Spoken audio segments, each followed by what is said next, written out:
Chrissy K here with Chrissy K Fit. Have you ever been at the gym working your hardest to keep up with the class, but you just huff and puff and blow your own self down? Well, think no more. Here's a quick fit tip for smooth and efficient breathing to help you through your workout. For equal breathing, match an equal length inhale to an equal length exhale, using the diaphragm, the most efficient breathing muscle, not the chest. Here's a series of exercises demonstrating this technique. The move that requires the most exertion is when you exhale and then inhale on the return.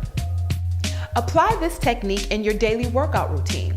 Let me know in the comments section if you noticed an improvement in your endurance. As always, follow me on Twitter and Instagram at ChrissyKFit1. Remember to subscribe, and thanks for the thumbs up. Peace.